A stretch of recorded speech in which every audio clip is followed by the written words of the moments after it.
Welcome back, ladies and gentlemen, bots and cons, to Tech Talk, the officially unofficial Transformers TCG podcast. I'm joined, as always, by Scott of VectorSigma.info. And Scott, I hope you rested your back, because if you can't tell already from the sound of my voice, I'm not feeling so hot, so you're going to have to carry the team today. Shouldn't be a problem. There's just a storm going on here, so we'll see what happens. Yeah, I keep hearing the rumblings above me, and I thought for a second it was like the pipes in the house for like a split second. I'm like, oh God, what's happening? And then I realized, yeah, it's because it's 1,000% humidity, and I feel like I'm going to melt. Yeah. Unfortunately, it's just, it's July, folks, and it gets hot. News at 11. So, speaking of News at 11, we actually got just a few hours ago a whole lot of news, and we knew it was coming. We knew that the subject matter was coming. We just didn't know the exact details. We didn't know, exactly how things were going to shake out, but we got a lot of information. And Scott, I know you jumped on it right away, so before we get into the actual cards themselves, what was your initial reaction to all of this? Was it just excitement? Was this what you were expecting? This is actually kind of better than I was expecting, because of the fact that you have a exclusive convention-only product. First of all, that's going to be available. So, there's two products, but we'll talk about the one that's going to be available at three major conventions. I guess I would probably argue that two of which any serious Transformers TCG player should be attending. Right. So I don't have a lot of sympathy if you're not able to get one of the exclusive sets there because of just, I don't know. Now, that being said, not to interrupt you too much, but even if you can't get that version, right, it is going to be available at retail. Mm-hmm. So if anybody out there is wondering, we're talking specifically about the blaster. I busted out my G1 blaster and blaster versus Soundwave starter sets. You get the G1 art from these convention exclusives, but you will have the opportunity, and to be perfectly honestly, I love the G1 art, but I think I like the more modern one better. I know that we can get it. We can get into that if you want. Yeah, I know it may be sacrilegious, but it looks really awesome. Both of them do. So I plan on picking them up if I can, but oh, go ahead. Sorry. Well, you can. You'll be at Jenga. Well, that is the game plan. So that is going to be interesting. How the I guess while supplies last sort of thing, and also logistically getting in line, because presumably, last year you had the convention exclusive packs. People knew the game was coming, but it was still, I think, off people's radar. And I think this year it's going to be significantly different, meaning that line may be a little bit longer, and it was pretty long last year. Yeah, I mean, it's possible. I think there'll be enough of them, because I'm not too worried about it, to be honest with you. Because, I mean, they said they're going to also be at PAX Unplugged. So, I mean, like, oh yeah, from there, they're obviously have enough of them set aside, I believe. It should be fine. Yeah, I don't think it's going to be an issue. I think, especially going in, they have a lot more numbers as to what to expect. Again, last year it was, well, who knows? You don't go in assuming the game's going to do poorly or anything, but at the same time, it's also, you're launching a brand new product, so there is some uncertainty, and exactly how many do we need, how many should we ration, that sort of thing. This time around, they have a lot more data to play with. Yeah, I mean, I also like the fact that, like you said, there's going to be a set of it available at retail, so, I mean, all you're really looking at is alternate arts, to be honest with you. Which to me is perfect. Like that. Right, I agree. Yeah, from a functional play perspective, if you want to play Soundwave or Blaster in this iteration, you can. And you're going to have, air quotes, an easy time finding them. I know sometimes people have the distribution can have challenges, we'll say. But you should have an opportunity to get your hands on them. Yeah, and this goes way back to our original interview we had with Drew when he asked us what our opinion was of these types of things. Yeah. We basically said alternate arts are what we are in favor of. So I'm not saying we had anything to do with it, but some influence. I'm sure this was on a whiteboard long before we ever talked to him. I mean, come on. Like, it seems like an obvious one to do. I think it's really cool that it ties into the 35th anniversary. Like, everything's lining up, which is really awesome. Agreed. So, And then we have another. There is still an exclusive San Diego Comic Con pack, which again will be available online after the fact. That has the Omnibots in it, which I don't even know who they are. We can get into that later. yep. But so I mean, I think that's there is some exclusivity that still exists in that way. So I mean, I think there is incentive. And I've said it before, and I'll say it again. I'm just disappointed that like it's a comic convention. I don't really care about the exclusivity of any of these things. I just wish it was at a gaming convention, since it is a trading card game. I don't. How do I say it? Like, I guess if there is no HasCon this year or whatever, or I guess the Hasbro side of things wants to push it because I know there's a lot of like exclusive toys, which I know my friend isn't listening, but hopefully he's going to get me that Ecto Optimus while he's there. Yeah. But like, I guess this is Hasbro's big push for where they want to push some of their exclusive product. Of course. So I mean, I guess we have to fall in line with that. But so there was some. Oh, go ahead. Sorry, finish your thought. No, that's it. Well, I was going to say there was some confusion between the IGN announcement, which is where we're pulling all this information from, and then a clarification that I think came from Facebook. Is that accurate? As to where things are available. So initially it sounded like everything was going to be available at SDCC, Gen Con, and then PAX Unplugged at the end of the year. However, as Scott was explaining, it sounds like the convention exclusive pack is skipping Gen Con, but will be available for PAX. Is that correct? No, it's only available at SDCC. It's strictly SDCC? Okay. And then the Hasbro, whatever that site that they sell. Hasbro Pulse, yeah. Yeah. After the fact, So the good news is, if you're a completionist, good luck. Because I expect it will be a challenge to try and get a hold of these. As we saw with last year, even though Cliffjumper and Slipstream, respectively, and the battle cards haven't made a humongous competitive splash, they're still relatively challenging for most people to acquire. Excuse me. The good news, as I was going down that line, is that I think these Omnibots are going to fall into that same category where they may not make a big splash, but I expect there's still, just by virtue of collectors and rarity, that it's still going to be a challenge to acquire them.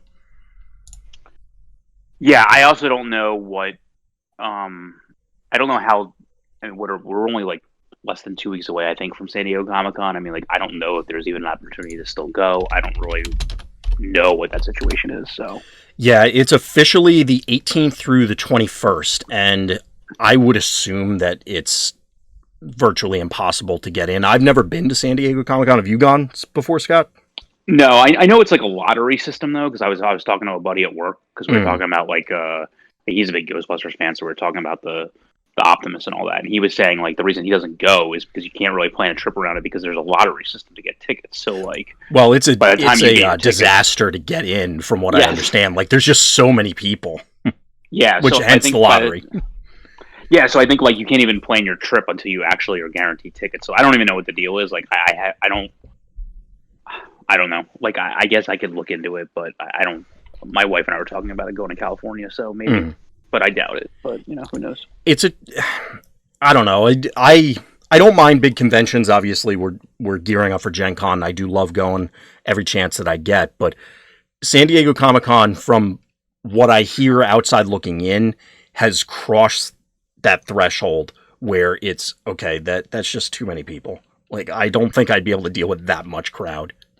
I think if you just stick to the dealer hall, though, and all that, I think you're actually better than going to, like, the panels or worrying about cosplay and things like that. Well, if you're, for something like this, the issue would be, okay, am I going to spend almost literally 4 days camped out in a line to try and get, which, I mean, there are plenty of people, and I know this gets said because I listen to TFW, or WTF and TFW all the time, and they say it for virtually every convention. If somebody's going to mule something for you, aka they're going there and they are going to get something for you, compensate them, because it's not, I can't imagine that it can possibly be easy on them, forcing them to sit in that spot for 4 days. Like, that's insane. Yeah, I got to decide what I'm going to give my buddy so he can get a hold of everything. Yeah. But anyway, that's another side discussion. We could probably digress on that for a while. So, do you want to jump right into the cards themselves, Scott? Yeah, sure. So, I wanted to get the Omnibots out of the way. Sure. And they're rotating a little bit too quickly, so I'm just going to update the overlay real quick so people can actually look at them. They basically all are assigned a different upgrade excuse me, type. So one's focused on armor, one's focused on weapons, one's focused on utilities. In their alt modes, they all say at the start of your first turn, you may play a whatever their type is onto one of your Omnibots. And then on their bot mode, they buff your Omnibots if they're battling with the appropriate type of upgrade. So the utility one gives your guy focus X. The weapon guy gives you bold. The armor guy gives you tough. It all, kind of makes sense when you see them. There is a specialist one. 2 of the 3 are ranged in bot mode. But like I was saying earlier, I'm not super thrilled by these guys. Maybe the weapon one. Who are these guys? I think I had them as toys, to be perfectly honest, because I'm looking at the artwork and they look familiar. The flying car one, I think I had. That's all I can remember. Yeah, but they were in the realm of Transformers. Saying they're a no-name covers a lot of ground, but right. These guys, I think, are dictionary definition of no names. I don't remember them showing up in the comics or anything like that in recent history. Okay, at least that I'm aware of, anyway. Fair. I'm looking at my DTOFs and stuff real quick to see if I happen to have any of them, but I think they're probably in the one across the room. But anyway, I got to reorganize my the area around the desk. Other than, like I said, the only one that really excites me, because the issue I have with them, aside from low stats, it's 312-1, 311-1, 411-1 in bot mode. We're not lighting the world on fire in any category. You have to it's not search your deck for one, kind of like the new Wheeljack gets you a Brainstorm or Ultra Magnus gets his armor. This is, you have to have it in your opening hand, so I guess, and you want to have multiple Omnibots, so I guess you're just playing straight upgrades and you just lose the security checkpoint. I don't know. Are you excited to try any of these, Scott? I think as a team, they're weak. Mm-hmm. Because I think they're just too susceptible to the amount of upgrade hate that will be out there. Yeah. It's a bad time given the Battle Masters and stuff coming out that people are already going to be looking for excuses. Right. So you don't even. So let's talk about their. So first of all, I think their stats actually aren't that bad when you get rid of the corner case scenarios of the barrages and the Sentinels of the world. But I guess why would you play these guys over them? But I mean, honestly, that's the issue, yeah. but I mean, if you look at so let's say a typical hit point to defense ratio is around 2 to 3 to 1. Yeah. So if you take 2 to 3 hit points away from these guys and give it to their defense, you're right there with a lot of the Sentinels. Mm-hmm. And then from an attack perspective, you're just lower than you're not really that much lower than the bold one on Ironhide. Obviously, you're below Prowl and Barrage, who see play outside of their respective teams. Of course. And defensively, you're below Hot Rod, who sees play out of his team. But realistically, except for them, they're pretty on par with most of the other characters that at that cost. I can see that. So they're not really as atrocious as they seem, just for that reason. So the alt ability, like I said, you don't even get to draw your first card. You has to be in your first 3 opening cards because it has to be at the start of the first turn. At the start of the game or whatever. Yep. So that puts tremendous pressure on your hand, especially if you're running. I mean, I think as a team they don't work, even though they're supposed to work that way. Right. Because I just think that first of all, you have no flip ability whatsoever.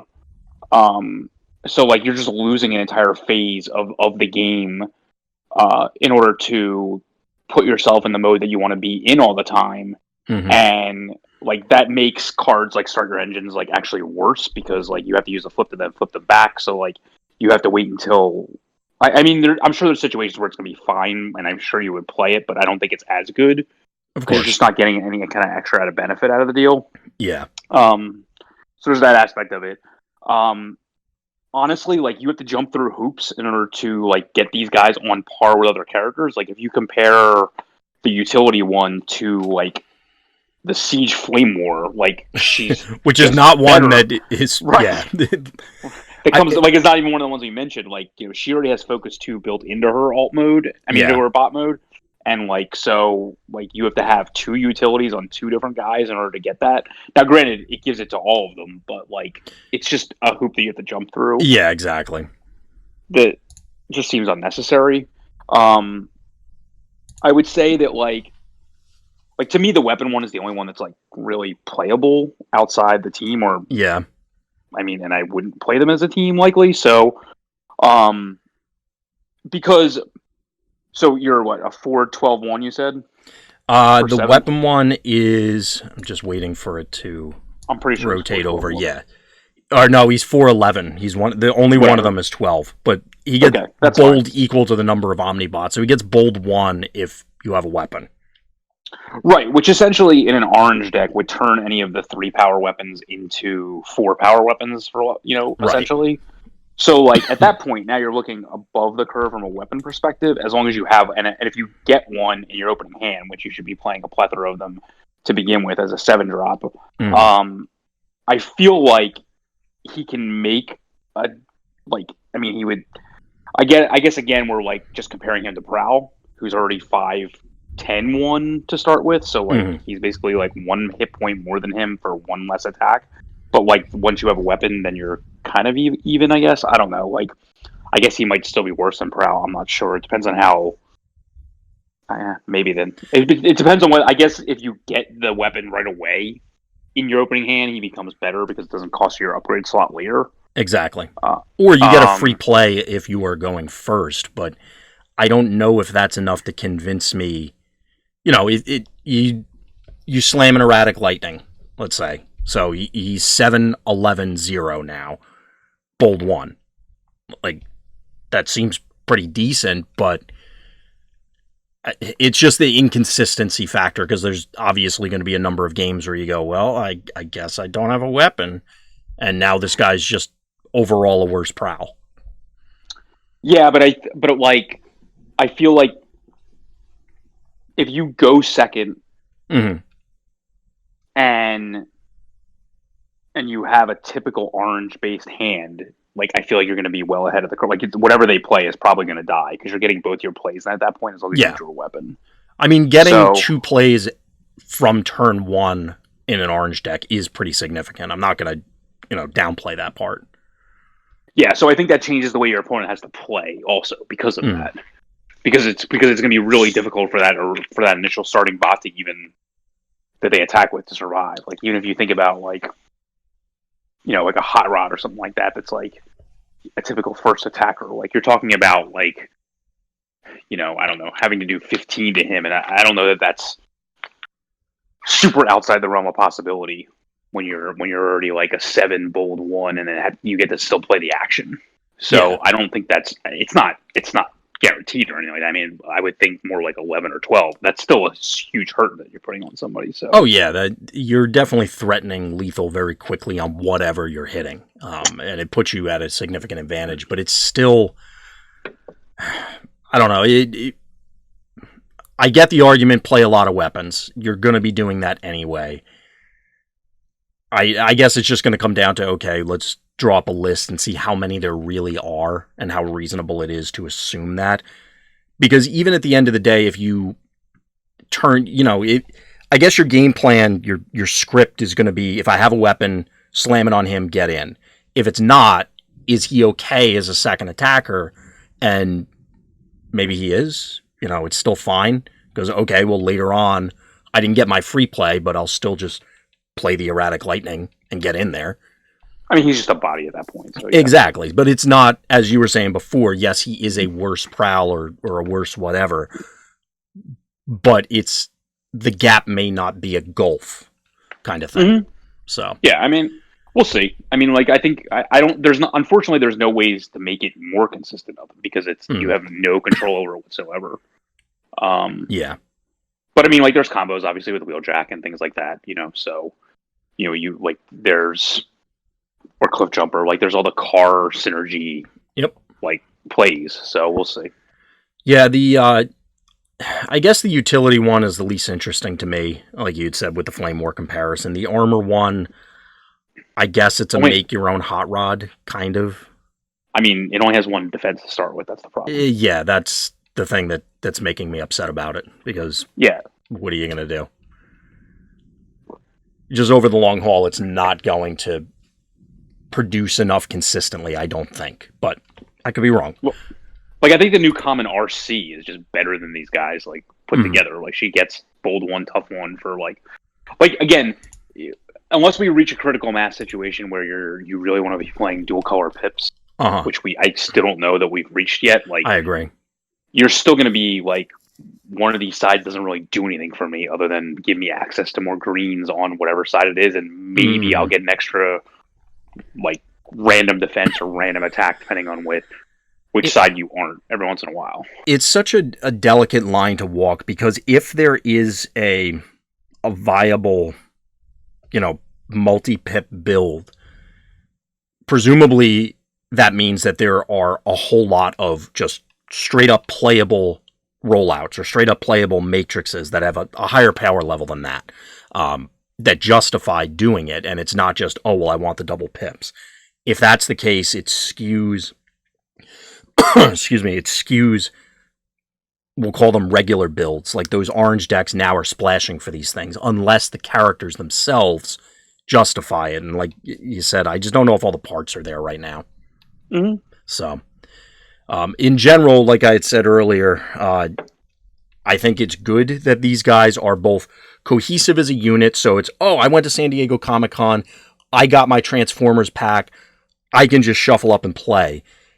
For the most part. Obviously, you want to build your deck around them because of the way the mechanics for them work. But for somebody playing casually, I think it's a great introductory option.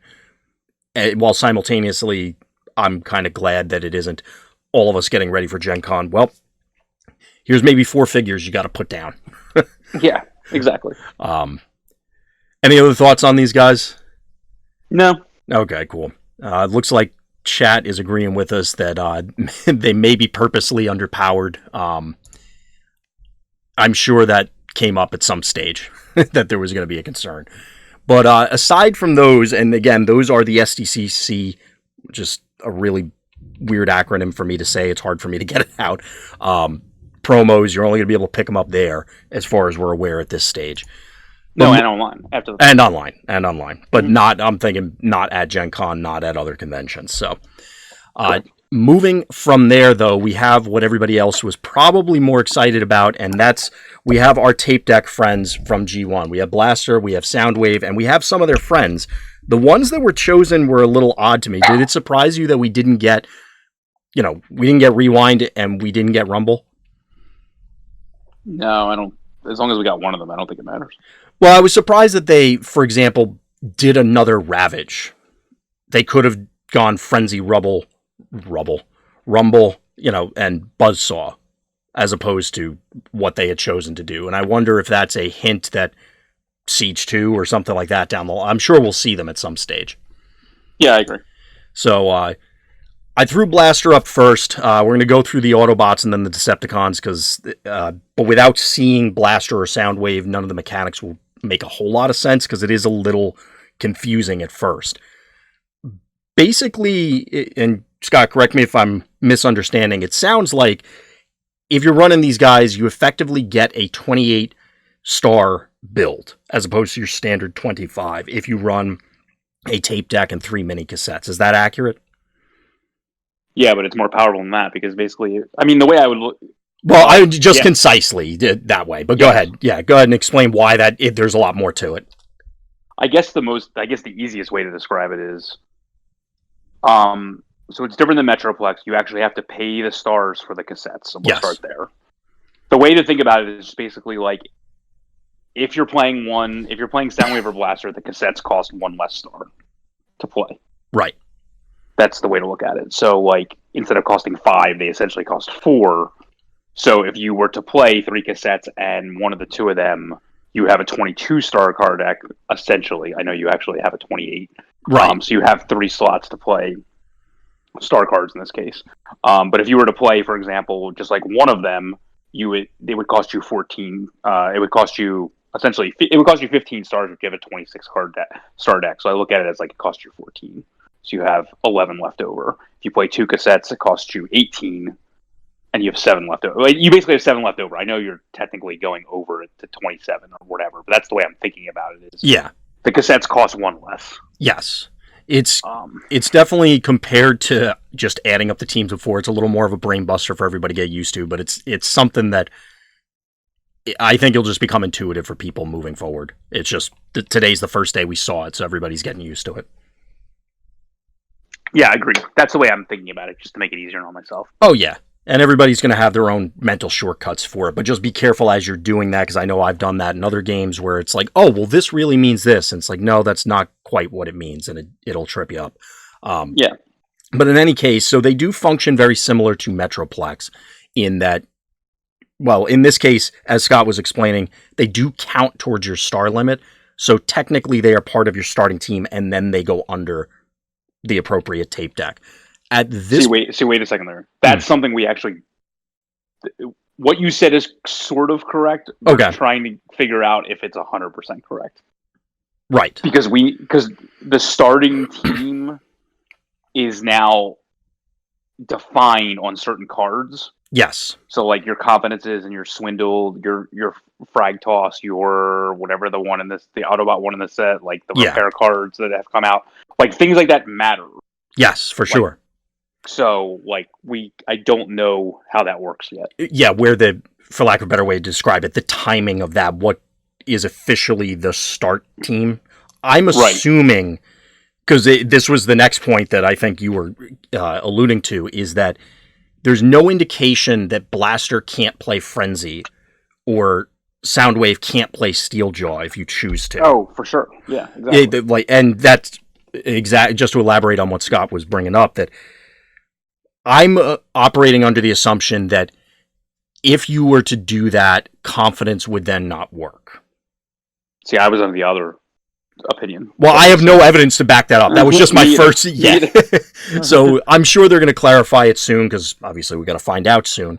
I could see it going either way. It's just my default assumption is go with the less powerful option, and that may not be accurate here in this case. Yeah, we don't know. Exactly. So, to the actual card itself, Blaster's a specialist, as you'd expect. We just ran through the lowered star cost for the mini cassette piece. He trades compared to his Decepticon counterpart.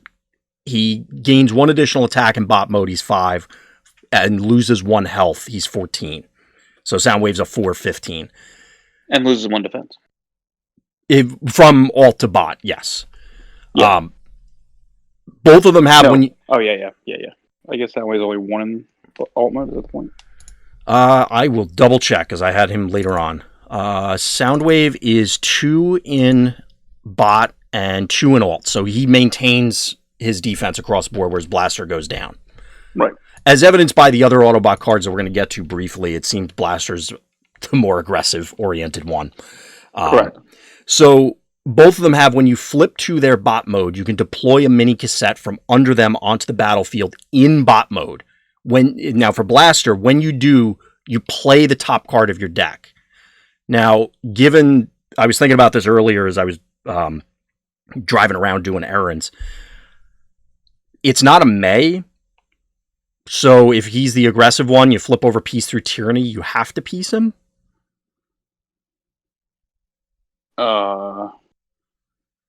Sure. I mean, you can always just play Peace with no effect. Yes. Peace has a May on it, so who cares? Right. I forgot. Honestly, I forgot Peace had a May on it, so never mind then. But it was one of those things I'm thinking, because like I said, Blaster and the Autobot team seems to be the aggressor for this starter build. given that some of them have bold, he has a slightly higher attack, and that's where the whole train of thought went to peace. Just right off the bat, before we get into any of the other cards, like, I like playing free cards. This seems like it's pretty strong. I get a body and that. Are you excited by this guy right away, Scott? I mean, he's good, but I mean, I don't think he's as good as Soundwave. So, I mean, sure. Do you just not like the aggressive plan with these guys, or do you just think that Soundwave's actual power is better? We'll obviously circle back to it when we get to Soundwave, but... I mean, if you just want to have a bunch of, what's it called? The specialist utility, I mean, that's basically all you're getting out of the deal. So unless you play a bunch of plan type effects, like during your action phases, like see your inspiring leaderships and your, not inspiring leadership, your incoming transmissions and your whatever the white-green one was, like, I mean, that's like you're back in that situation again where you're trying to set up the top of your deck to play what you want for free instead of getting something random. And so at that point, like you're using your action card phase in a less powerful way. I would disagree, but only slightly. So the differences here that I'm thinking about are, A, it's not as limiting as, say, Windblade. Obviously, it's any card. It's not double pip things. Sure. You have a much wider range. It's also, you're going to want to be doing this anyway to pump out the other bodies.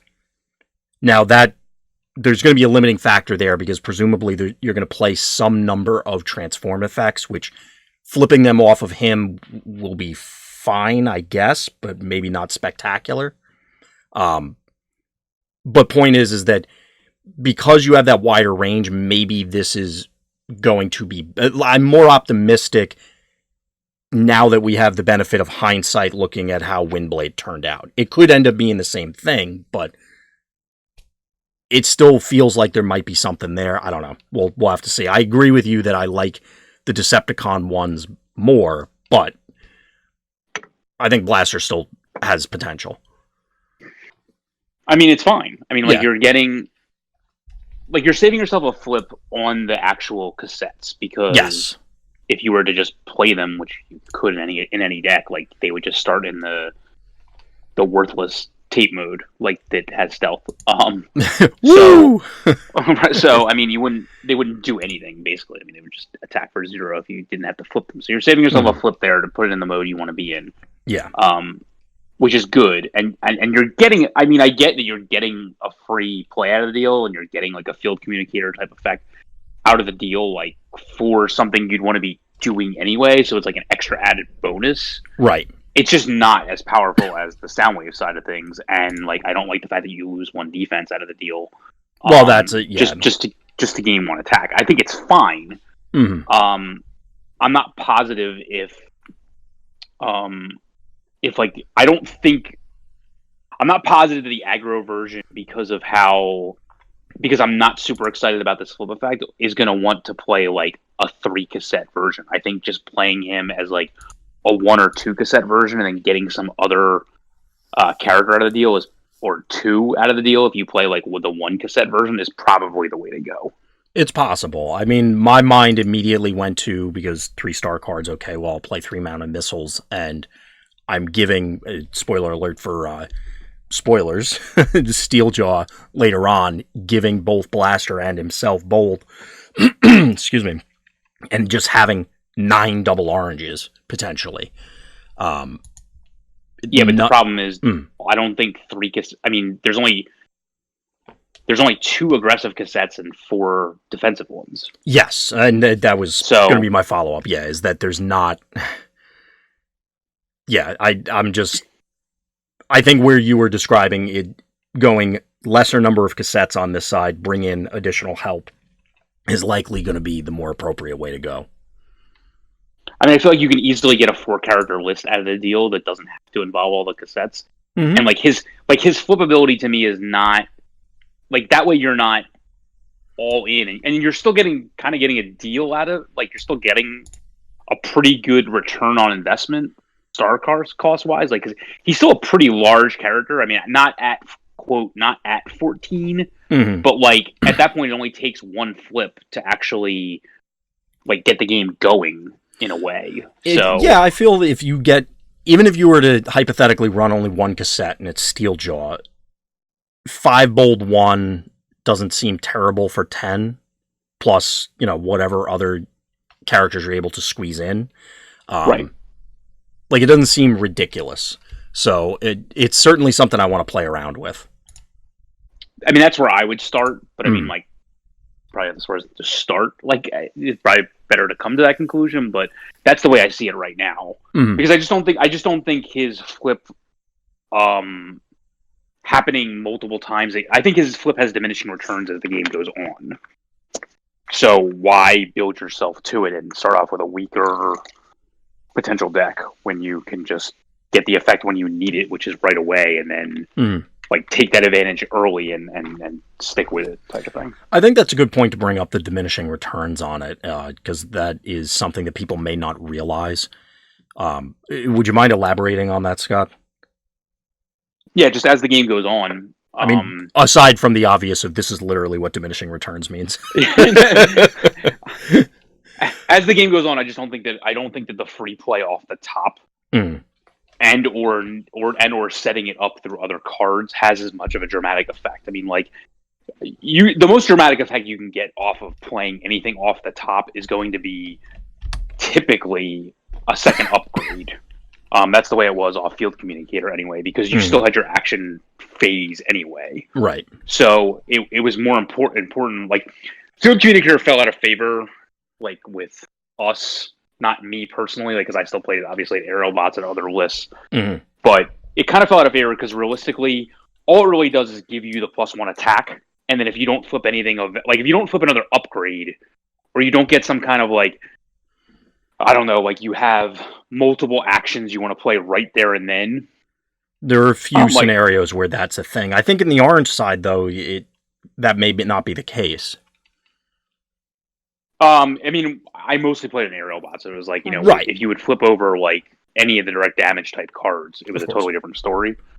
But, like, if you didn't get that, you weren't really doing anything all that exciting, other than the fact that, like, you wanted to put it on Alpha Bravo to turn his 2 attack Pierce 3 into 3 attack Pierce 3. So there was actually, like, a use for it. But putting it on Skydive was pretty weak. Right. So the card became less and less ubiquitous in decks as the format went on. Because sometimes you would it wasn't just that you would flip bad cards, it was just that, like, did it really matter what you flipped if it wasn't like you have to, I know, how do I explain it? Like, the card on top wasn't necessarily going to be in your hand, but, like, if it was an upgrade, you could think about the fact that, like, why wouldn't, like, if I had just played another copy of whatever the upgrade, or at least a mirror effect of whatever that upgrade was, chances are I would have drawn that instead. Yes. Or at least, like, the worst version of that. So, like, what am I really getting out of the deal? Like, I'm just getting +1 and on a white pip. Yeah. So it wasn't as important. Now, so this is going to be the same situation where, like, but here, because it's tied to a flip, you still have both your phases. So therefore, your range of possibilities as to what you actually get out of the deal improves to, now you're able to double action. Now you're able to double upgrade in a turn. Yeah. So, like, it's going to be more powerful because it doesn't put that much strain in your hand. Like, when you play Field Communicator out of your hand, it's still a card you're using to get another card. Here, you're not even using a card out of your hand. I mean, I guess unless somehow you need to use a flip effect to do this. I don't think you even need to. So, especially if you're only playing, like, 1 or 2 cassettes, I don't even think you need to. So, yeah. The upgrade is more, any of these combo things, 2 upgrades, 2 actions, just 2 in 1 in a turn is more powerful in the early game than it is in the late game, because your opponent has less time to set up their armor, set up their utilities, set up their weapons, etc. Well, the counterpoint to that, and what I was thinking why it would matter more in the orange decks, is it does give you the opportunity to, and again, it's random, so yes, there's no guarantee. Well, there's not no guaranteeing it. It's just obviously it's not as guaranteed. But now you can try and go over the top of armor or hit a burn spell and a pump spell so that you can try and push through something. As compared to, like you'd said, the field communicator case, okay, you flip a burn spell, that's probably it.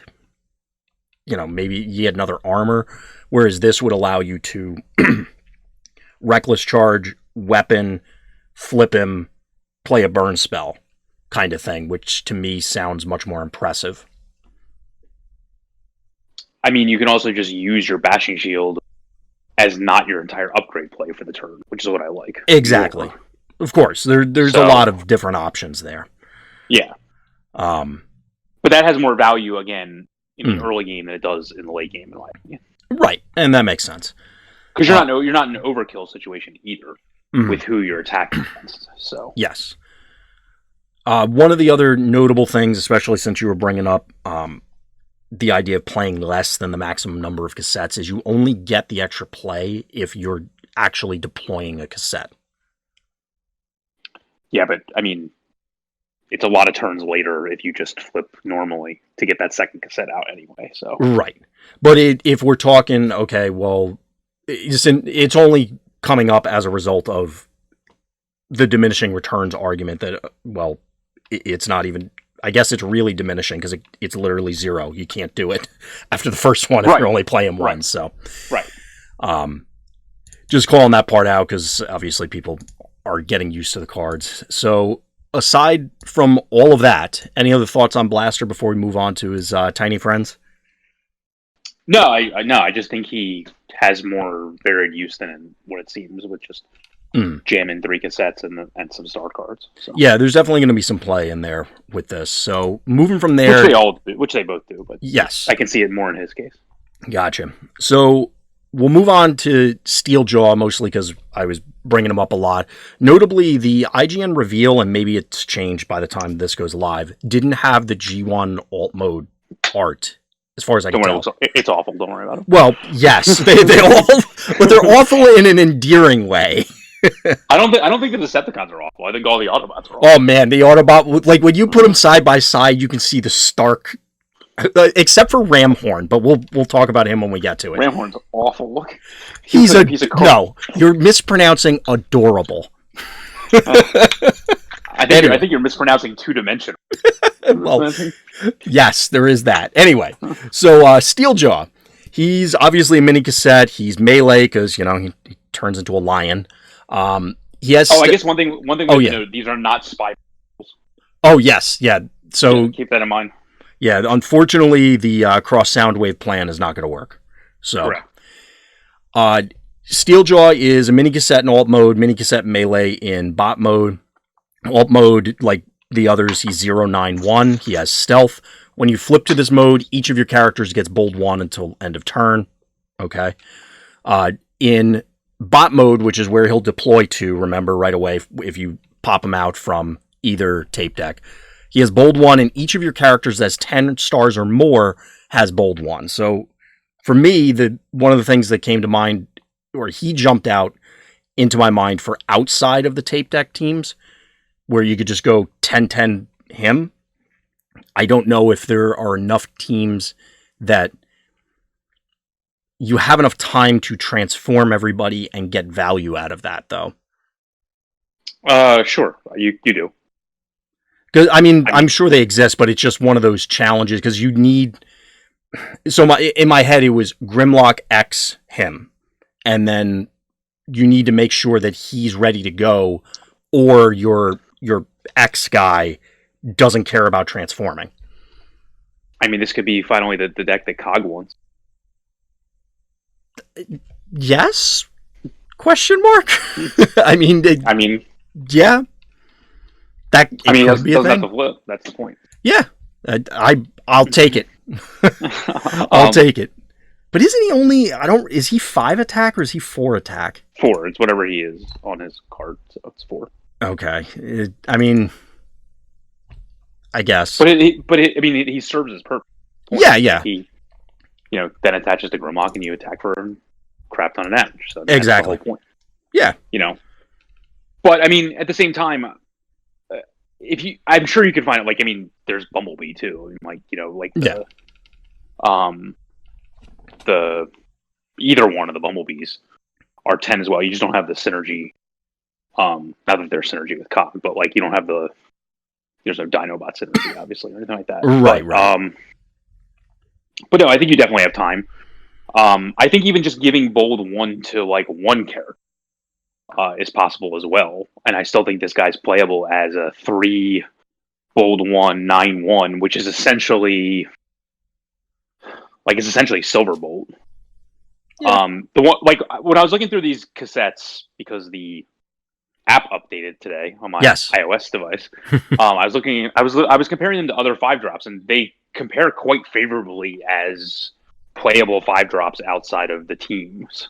Okay. On the combiner side, obviously not compared to the like insane Flame War and things like that, but like, well, there's another category for those characters, right. But compared to the other combiner pieces, I mean, they all their stats at 391. Obviously not at 091, but being stealth helps. Compares quite favorably to like either Micromasters or to combiner pieces. So I just think that giving Bold 1 to even just one character and then having Bold 1 himself, I think is playable. I mean, obviously, like you said, not starting in that mode outside of using him with the cassette decks is a deterrent, but I don't think it's that big of a deal. And I don't see myself ever flipping him back to the cassette mode to give Bold 1 to like my whole team or whatever. But I mean, I'm sure it'll happen because weird things happen. But and if you're playing rollout, you can flip him and give something Bold 2 for the turn if it's 10 stars or more, technically. Yeah, you could give Grimlock Bold 4, and then well, you get the Bold 2. Yeah. You're right. You would get the Bold 4, right? Exactly. Right. Yeah. I mean, well, he wouldn't be as good because I'm talking like you could use him himself to give something that's 10 stars or more Bold 2. Yeah, I got you. Yeah. I mean, so that's possible. Yeah, he definitely seems like he has potential, and of all of them outside of the teams, he's the one I'm looking forward to trying out the most. Is he, as outside of tape deck teams, is this a guy that excites you the most, Scott? Or do you have one? Not for me, because I usually play on the other side of the spectrum. That's fair. That's fair. But I can see where he has this just as much use as the one on the other side. Let's put it that way. Yes. I expect to see Steeljaw. I don't think that was a phrase that I was prepared to say. Like, that's such an oddball thing. But yeah, I could definitely see him. He had his 15 seconds of fame in the movie, so. Yes. Any other thoughts on our Autobot Lion? No, he's solid. Yep. It's a unique ability to give that to your whole team. Whereas, exactly. Whereas his counterpart is obviously a mirror of a card that already exists. So. Yep. So moving on from Steeljaw, we have Eject. Obviously, a mini cassette. He is a specialist, notably. When you flip to his alt mode, you can look at the top 2 cards of your deck, and you may scrap them. I assume you have to scrap both, right? It's worded that way, or at least that's how I would have interpreted the wording. It doesn't say anything about scrap either, so, or like one or both kind of thing. So it's either 0 or 2, at least as I'm reading it right now. Yeah, I thought of it the same way. Right. In bot mode, when this defends, enemies can't use bold this turn. I'll go out on a limb and say I'm not as excited for Eject. Yeah, same. I mean, his what? It's his when he flips to the tape mode, you do the 2-card thing. Yeah. Yeah, like that's more of an aggro ability, and his bot mode thing is more of a defensive ability. So, like, I don't really excited. Because you have the Decepticon counterpart that does it, but for your opponent's deck, and I don't know. Like you said, they seem to be paired oddly with what the bot mode does versus the alt mode, and then I also don't know if I care about doing this. Like, I think you do on attacking. Like it's like focus. Like if you build your deck around get as many doubles as possible, and then you see singles or blanks or whatever, like you just pitch them. Right. The math will work out.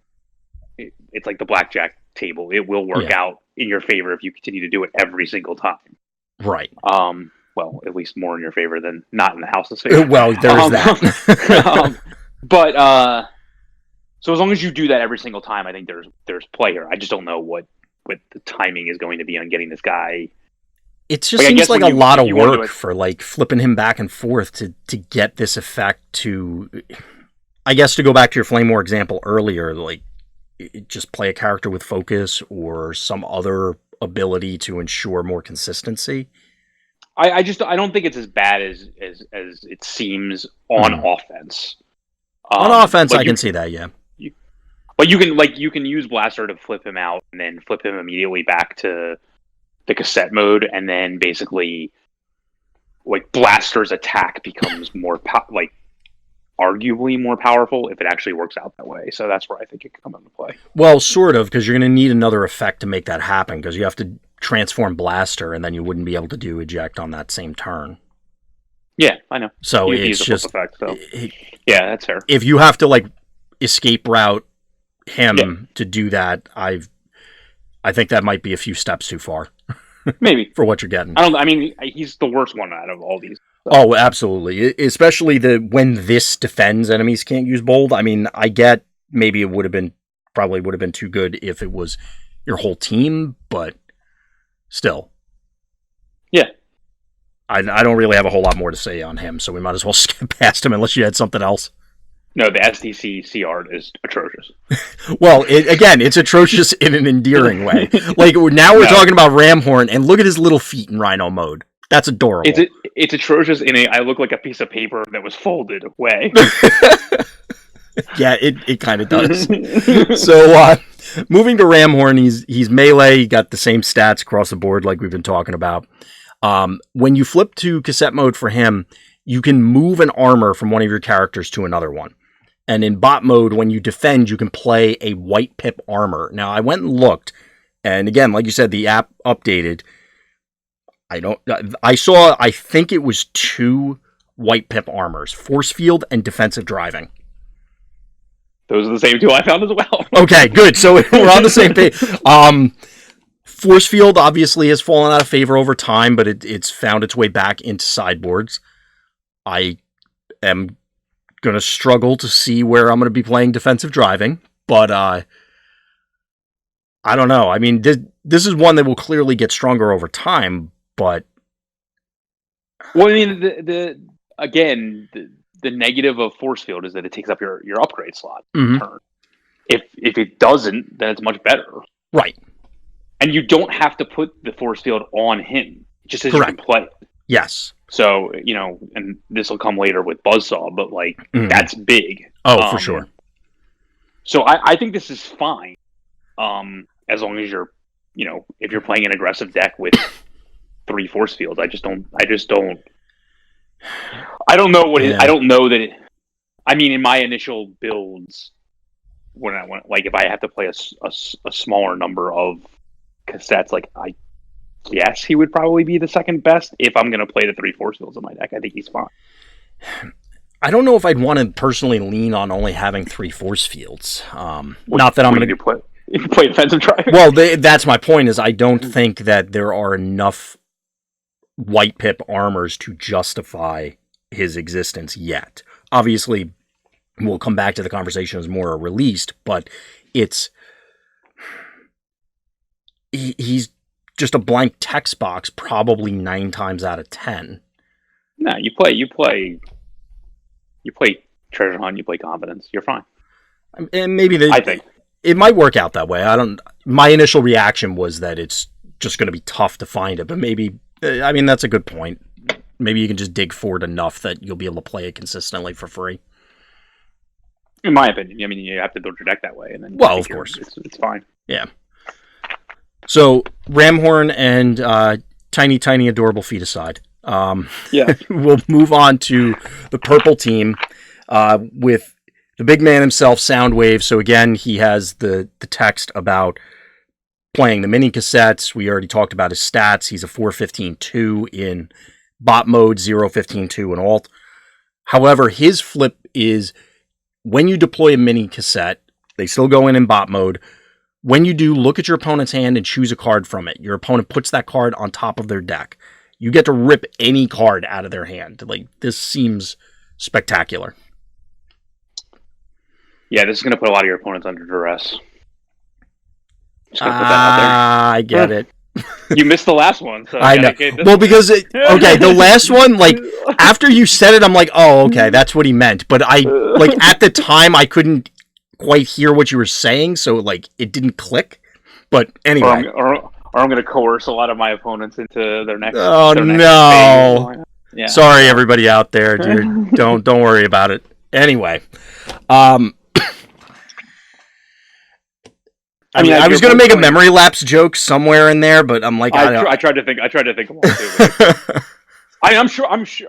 Well, I mean, I'm sure there's a card that actually does this. By the way, I just don't know what it is. Yeah, there's been a lot of Magic cards over the years, and I'm confident that this ability has existed. Like, yeah, I mean, I know one that did it with permanence in play, but well, there were a lot for that. Yeah. But anyway, I'm sure this ability actually does exist. Yeah. Before we digress too far, we're confusing chat. Sorry, Orangitis. It's it's Magic puns. But anyway, I really notably Soundwave is a leader, so those Kalish leaderships come into play. Good point. Yep.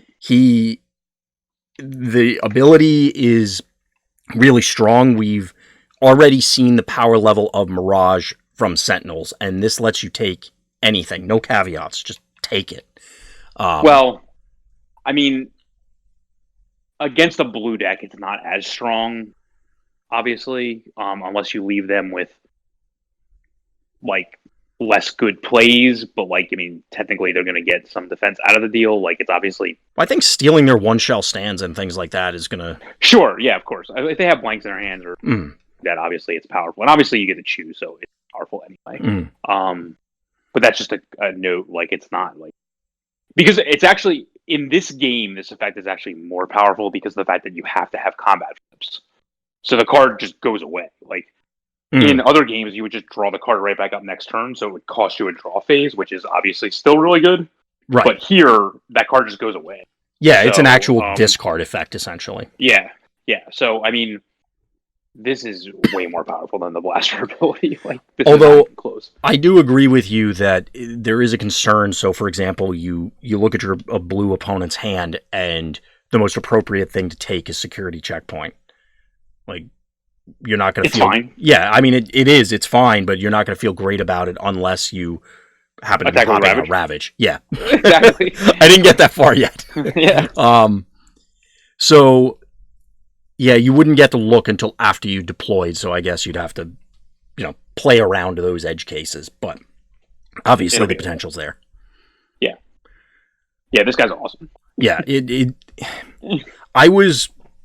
I'll come out and say it, I was disappointed with the Siege Soundwave, and the way, like, it's definitely a unique ability. I think it'll be fun.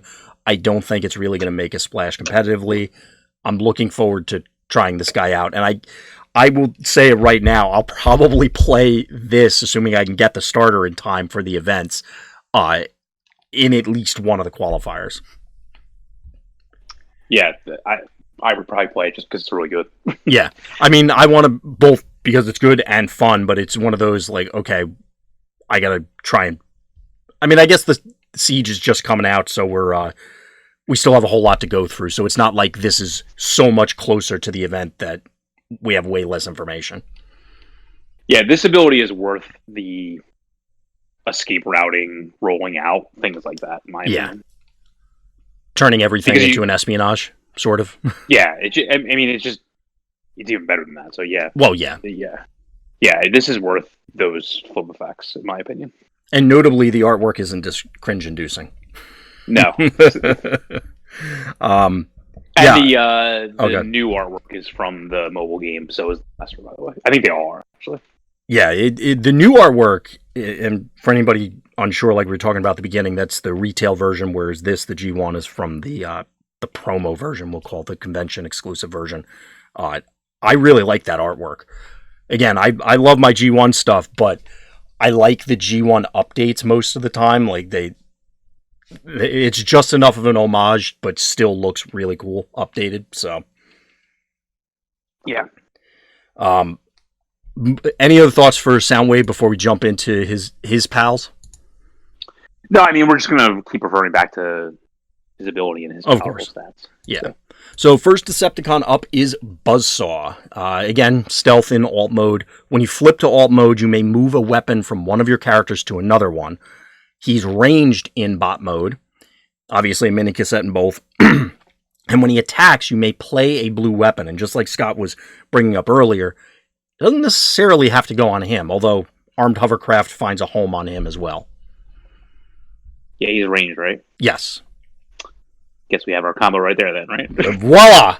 He's another one that I was thinking earlier as I was driving around doing errands that just like Steeljaw could find a place outside, he maybe helps set up or synergizes with the new Ironhide, potentially. Again, you run into the issue of, okay, well, what other weapons aside from armed hovercraft that you want to bounce? But it does let you do other things with your turn and get the weapon out anyway. So play your blue armor, but also get your weapon in play. Correct. Agreed. And then also, what I like is that his flippability is not insignificant. It's I believe the part of Quartermaster that I think people are undervaluing, just the ability I'd agree with that. To move a weapon that's already in play into another, like move it from the character that's already attacked to the character that hasn't yet. So I think that has play here as well.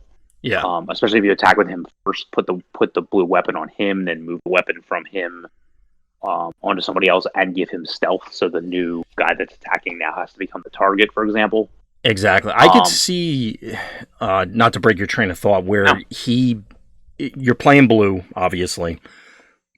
He could potentially survive a hit with that weapon on there to allow this to happen. So your follow-up turn is roll out, pop out a new mini cassette, move the weapon. Like you said, he's now stealth, so they have to invest a burn spell in order to try and eliminate him. It can get very complicated for your opponent very quickly. Yeah, I think this is really good. Yeah, I was a little surprised. Like, I don't know. I mean, this effect probably wouldn't really have fit Rumble, but Buzzsaw feels kind of random to me. But I don't know. Only because he doesn't have as much play in the at all in the cartoon that I can remember. So. Exactly. Yeah. I mean, he actually is in the comics. Laserbeak and Buzzsaw have a much larger speaking role, and they basically are Statler and Waldorf from the Muppets. Which obviously I love the Muppets too, and it endeared me towards both of them even more so. But and Buzzsaw actually came with Soundwave. Yeah, which I guess in retrospect, now that you brought that up, maybe that's what they were leaning towards. Probably. So that makes sense.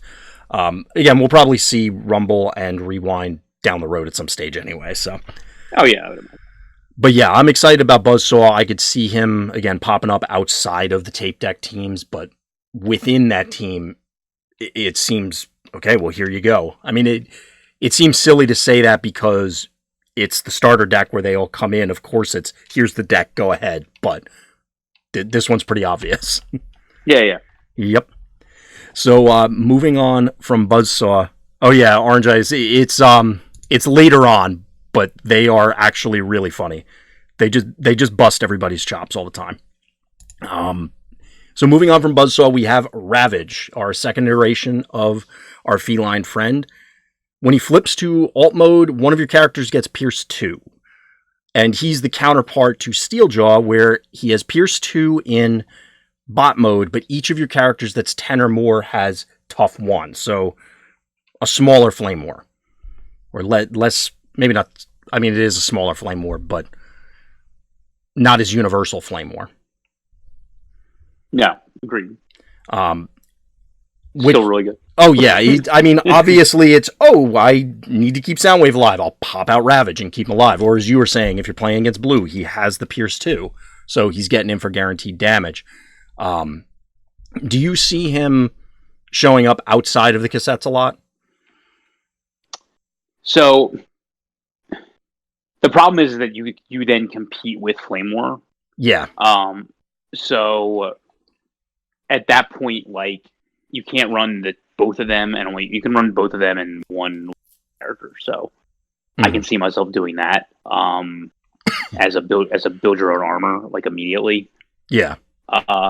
For the one larger character, potentially. So yes, I can definitely, because I think that I'm fine, like, using the two of them and say, like, I don't know, a 13 drop or a 14 drop and then X number of star cards, because you're building your own reinforced plating, like, off the bat. So yes, but only for one guy, because the Ravage is still going to be, I mean, as we've seen with Flame War over the entire existence of the game, she's way sturdier than probably most people give her credit for.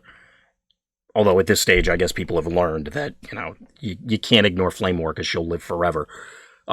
Since Ravage would only be benefiting from the tough from Flame War and not his own, and yes, it's only one less health, but that's with 13.55, it may be pushing it.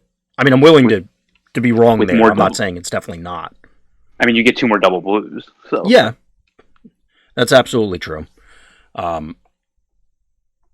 He's definitely somebody that I expect to see him, obviously, in the tape deck builds. I'm very curious whether he will be exactly what you said, the 10-star onboard reinforced plating.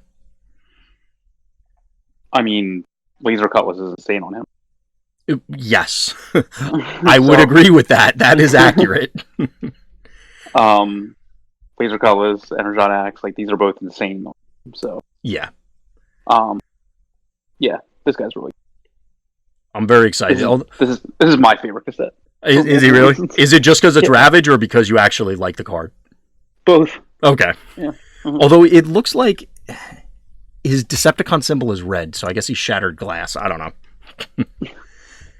I just like to call out the weird stuff on there. So the last cassette is Frenzy.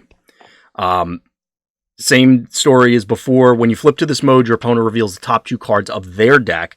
You may have your opponent scrap those cards. His bot mode is when this attacks, enemies can't use tough this turn. This time, at least, I guess it's both you're attacking or, things that you would want to do when you are attacking. I don't know. I feel as though you would probably just want Ravage if you're running into a lot of armor. I mean, I'm not saying turning off the tough is insignificant, but it's specifically when he attacks and he only has base 3 attack. So he's doing what? 1? No, assuming they don't flip blues. No, you would have to. I mean, he's better in the orange versions, and so like you suit him up with a 3 power weapon or better, and then you flip 2 oranges. So you're still getting into there for 8, and then they don't get tough. So it's not terrible. Yeah. I just, again, in that version, I don't know that there's that many cassettes, but I guess he's probably like, he would compete with the Ramhorn argument as to which one was better in that version. So I think he's fine. I'd be very curious in that version whether is your sideboard character a cassette or is it an actual character? Right. Because obviously if you started with Ramhorn, you're going to want it for force fields against other orange versus Frenzy versus blue and vice versa. Yeah, that's a good point. But again, I don't know if that's excuse me, where you'd want to invest your single sideboard character versus, bringing in something. I can't think of a different example off the top of my head, especially because the cassettes are going to warp your team list so much. Yeah, because you'll lose the star, quote unquote. You're basically losing to gain, to take in whatever the extra is. So. Yep. Yeah, we'll see, but I think he's fine. Yeah, I'm actually very pleasantly surprised with pretty much all of this. Now, the only thing, and I may have missed it in the reveal article where we pulled all this from. Do you know, Scott, if there are any battle cards or starter-specific battle cards that are coming with this? I don't think the article said it, and I don't know that anyone's asked and it's been answered. So I don't know. Okay. Because in the past, obviously, with both Metroplex and Devastator, we've gotten, characters or deck-specific things, whether it's height advantage or it's, the tower itself and all of the different tower interaction cards. I don't think it's out of the realm of possibility that we're going to see something, maybe a rapid conversion dedicated to the tape decks kind of thing. Yeah, I would agree. Yeah, it's going to be interesting, and we're going to find out in just a few weeks' time anyway. So, or if they don't tell us tomorrow, which is probably what's going to happen. Yeah, with the Devastator deck, for example, we knew about the characters before we knew about the cards in a very similar type article. Right, exactly. So it seems to fit the pattern, so we'll have to keep our eyes and ears open to see what else shapes up from there. But that actually does it for all of the reveals that came out just a mere few hours earlier today. Are you still feeling peppy, Scott? You want to move right into what we were originally going to talk about? Yeah, but we should cut this half here, I think.